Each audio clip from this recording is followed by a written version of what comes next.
퓨처 셀프 프롤로그. 미래의 나와 연결될수록 현재 더 나은 삶을 살게 된다는 것이다. 두 번째 삶을 사는 것처럼 살아라. 그리고 첫 번째 삶에서 했던 잘못된 행동을 지금 하려고 하는 게 아닌지 생각해라. 인간의 책임감을 자극하는 표현으로 이 격언보다 더 강력한 말은 없다. 이 말을 통해 현재는 과거이며 과거는 바뀌고 수정될 수 있다고 상상할 수 있다. 완전히 몰입하고 믿음을 갖는다면 기어코 길을 찾아내고 만다. 길은 언제나 있다. 당신이 무언가 하겠다고 결심하면 온 우주가 나서서 그 일을 이루어지게 만든다. 그 첫 단계가 미래의 나는 어떤 모습일지 정하고 지금 그 모습이 되는 것이다. 파트 1. 미래의 나를 위협하는 요인 7가지. 위협 1.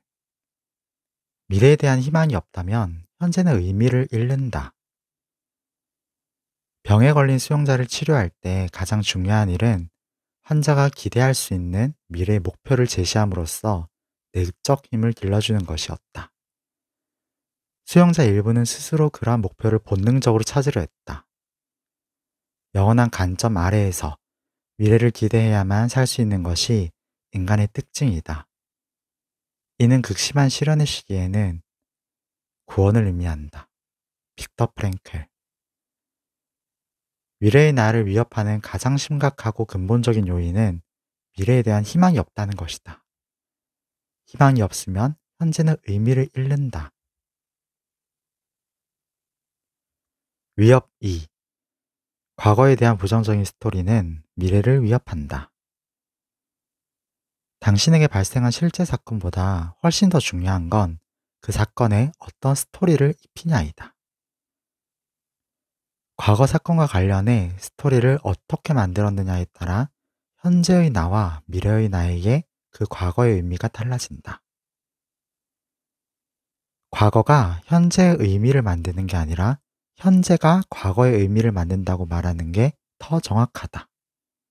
그래서 현재 기분과 미래 목표가 기억에 큰 영향을 미친다.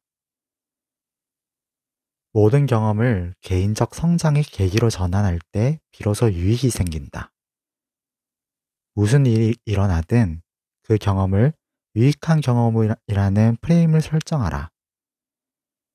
경험에서 적극적이고 의식적으로 교훈을 얻어라. 위협 3. 주변 환경을 인식하지 못하면 당신은 아무 길이나 가게 된다.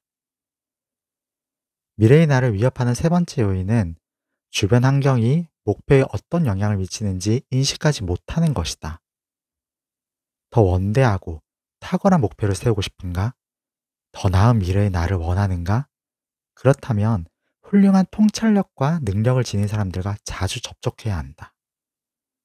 우리가 환경을 만들고 통제하지 않으면 환경이 우리를 만들고 통제한다. 자극과 반응 사이에는 공간이 있다. 그 공간에서 우리는 어떤 반응을 할지 선택할 수 있다. 그 반응에 자신의 발전과 자유가 달려 있다. 빅터 프랭클. 위협 4.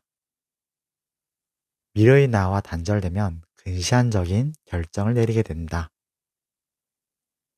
자신을 소중하게 생각하는 사람은 사고력과 기술을 향상하고 기회를 늘리기 위해 자기 자신에게 투자한다. 현재를 더 나아지게 하는 유일한 방법은 미래를 더 크게 설계하는 것이다. 미래의 나를 위협하는 분명한 것은 미래의 나와 단절되는 것이다. 유익이 미래까지 지속하는 장기적인 보상을 주는 행동을 하라. 그것이 미래의 나에게 투자하는 것이다. 위협 5. 시급한 문제와 사소한 목표가 당신의 발목을 잡는다. 다람쥐 쳇바퀴에서 탈출하는 유일한 방법은 중요한 일에 우선순위를 두는 것이다. 현재 상황 너머를 생각하라. 그리고 자신에 대한 투자를 시작하라. 시급한 일보다 중요한 일을 먼저 하라. 목표를 무모할 정도로 높게 설정하라. 그러면 그 목표를 이루는 방법이 즉시 보일 것이다. 미래의 나를 수시로 위협하는 요인은 시급한 문제와 사소한 목표에서 벗어나지 못하는 것이다. 위험 6. 경기장에 들어가지 않으면 당연히 패배다. 경기장 밖에서 머문다는 것은 무슨 말일까? 지나치게 오래 생각한다는 것이다. 어떻게 해야 할지 분석만 하다가 사고가 마비되는 지경에 이를 수 있다. 경기장 안에 있다는 것은 현실을 직면하고 받아들인다는 뜻이다. 경기장 안에 들어가면 더는 현실이 두렵지 않다. 현실이 곧 교사이기 때문이다. 경기장 안에 있다 보면 마침내 미래의 내가 되어 현실을 원하는 대로 만들 수 있다. 위협 7. 성공이 실패의 기폭제가 될 때가 있다. 비틀즈는 누가 뭐래도 역대 최고 밴드였지만 그들의 성공과 그로 인한 복잡한 문제로 결국에는 비틀즈의 해체를 불러왔다. 미래의 나를 위협하는 일곱 번째 요인은 흥미롭게도 성공이다. 비틀즈의 해체는 성공을 잡아먹는 성공병에 걸린 수많은 사례 중 하나다. 좋은 시절에는 집중력과 집념이 약해진다. 자신이 추구하는 미래의 나를 더 원대한 모습으로 꿈꾸기를 멈춘다. 그리고 잠깐의 도파민을 얻는 쾌락을 추구하는 일에 빠진다. 그런 행동과 생활 태도는 피할 수도 있는 고난의 시기를 초래한다. 수학의 법칙에 따라 우리는 뿌린 대로 거둔다. 파트 2. 미래의 나에 대한 진실 7가지. 진실 1. 당신의 미래가 현재를 이끈다. 정리되지 않고 다듬어지지 않은 생각을 체계화하고 분류할 때 창의성이 생긴다. 몰입은 명확한 목표를 수반한 행동을 할 때 생기는 경향이 있다. 명확한 목표는 행동의 방향과 목적을 제시해주는 역할을 한다. 칙센트미아이. 큰 목표를 작은 과정으로 나눌 때 몰입이 가장 잘 된다. 프랭클은 인간의 특징은 영혼의 관점에서 미래를 기대해야만 살 수 있다. 이는 극심한 실현의 시기에는 구원을 의미한다라고 말했다. 진실 2. 미래의 나는 예상과 다르다. 미래의 나를 다른 사람으로 볼 때 현재의 사고틀에 갇혀 독단적인 생각을 하는 것을 피할 수 있다. 그리고 현재의 나를 사랑하며 지금의 관점과 태도, 상황은 일시적이라는 점을 인식할 수 있다. 현재의 나는 일시적이다. 이 진실을 알면 용기를 얻어 성장 마인드셋을 기를 수 있다. 성장 마인드셋을 지닌 사람은 자신을 증명하려고 노력하기보다 배우고 성장하는 일에 더 관심을 둔다. 진실 3. 미래의 나는 피리 부는 사람이다. 날마다 미래의 나에게 훈련의 비용을 지불하면 조금씩이라도 일관된 투자를 함으로써 엄청난 혜택을 얻는다. 그러니까 미래의 나에게 투자할 때마다 단지 훈련의 비용만 지불하는 게 아니라 투자를 한 것이다. 그렇게 투자를 함으로써 미래의 나는 지속적으로 더욱 탁월하고 훌륭해진다. 미래의 나에 대한 투자는 목표를 이루기 위해 하는 의식적인 행동이다. 배움, 건강, 인간관계, 경험 등 구체적인 일에 의식적으로 투자할 때마다 미래의 나는 점점 성숙해지고 유능해지며 더 많은 자유를 얻는다. 투자를 하면 할수록 그러한 투자가 더 높은 복리를 가져다 준다. 투자하면 전념하게 되고 점념하면 결과를 얻는다. 진실 4. 미래의 나를 생생하고 자세히 그릴수록 더 빠르게 발전한다. 측정 가능한 지표와 미래의 나에 대한 생생한 비전, 명확한 단기 목표들이 결합될 때 효과적으로 발전될 수 있다. 이러한 요소들이 없으면 방황하게 된다. 진실 5.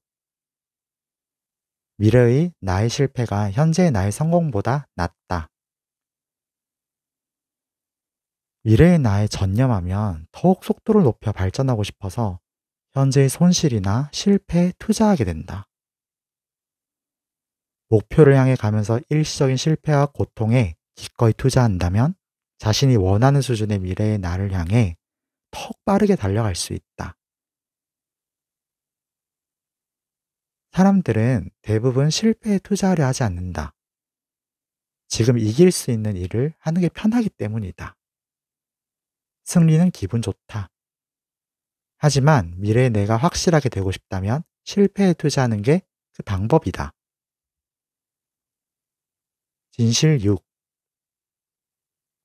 성공하려면 미래의 나에 진실해져야 한다.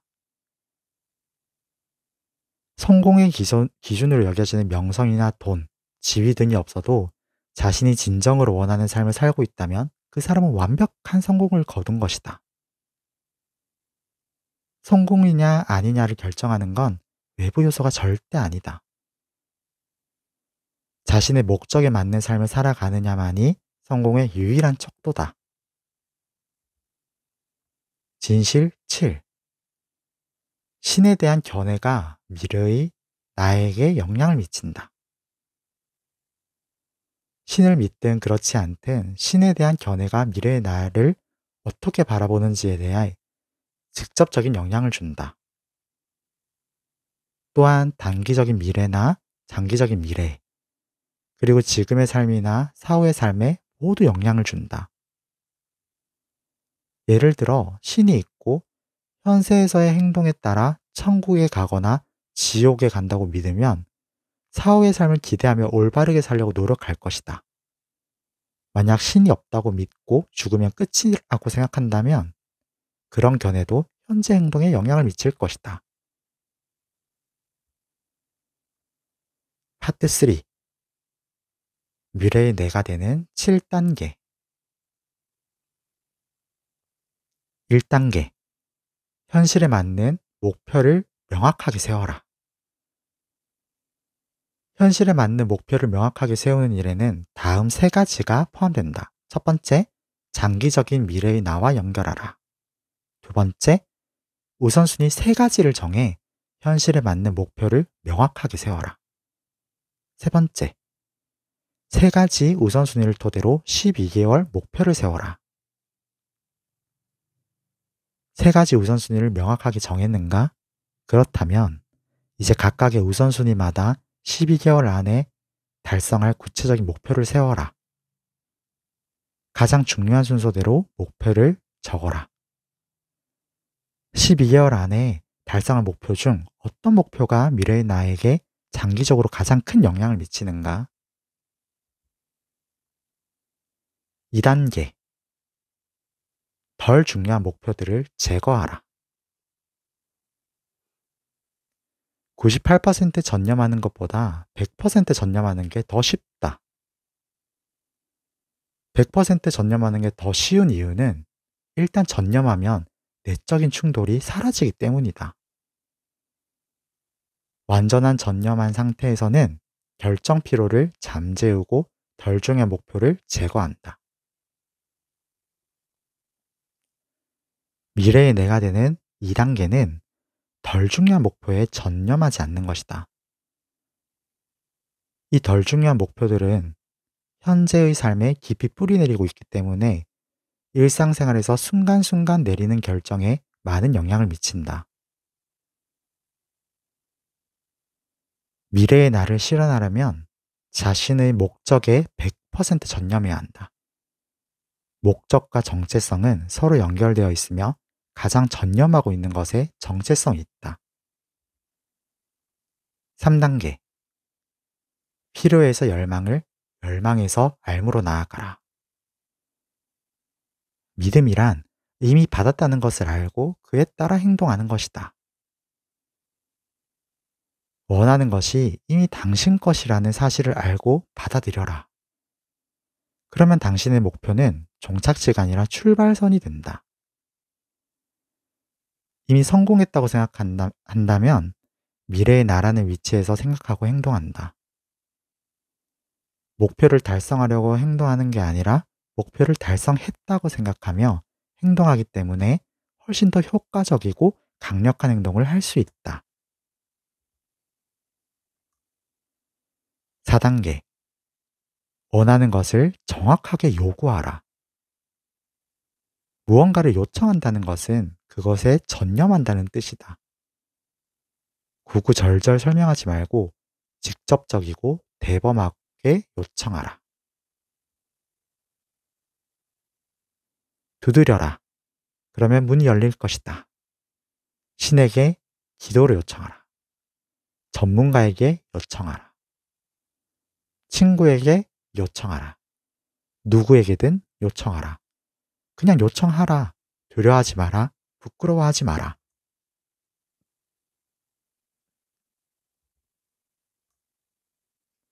5단계. 미래의 나를 자동화하고 시스템화하라. 원하는 곳으로 더 빠르고 쉽게 가려면 미래의 나를 자동화하고 시스템화해야 한다. 전략적인 시스템을 가동하면 의식적인 노력 없이도 집중과 계획, 실행이 가능하다.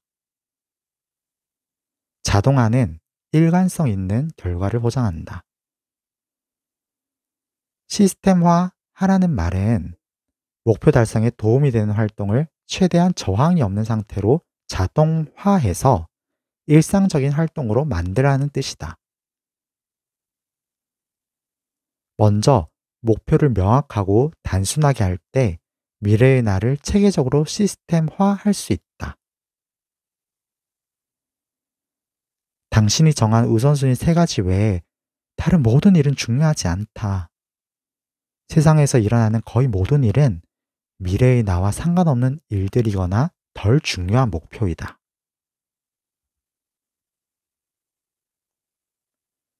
6단계. 미래의 나의 일정을 관리하라. 시급한 일보다 중요한 일을 기꺼이 먼저 하겠는가? 당신이 전념하는 대상은 현재의 나인가 아니면 미래의 나인가? 단기적이고 시급한 일들을 처리하는 데 집중할 것인가? 아니면 미래의 나로 지금 당장 시선을 옮길 것인가?